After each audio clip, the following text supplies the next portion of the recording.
Meaning of Friars Club. Friars Club.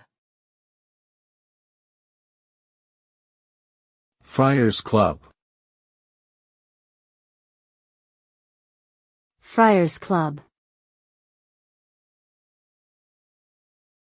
Friars Club. The Friars Club is a private club in New York City that was founded in 1904 and is known for its membership of comedians, actors, and other entertainers. The club is named after the medieval monastic order of friars, who valued fellowship, humor, and good-natured ribbing. Its members used the club as a gathering place to socialize, network, and perform comedy routines. The club is also well known for its famous roasts, where members poke fun at each other in a friendly and humorous manner.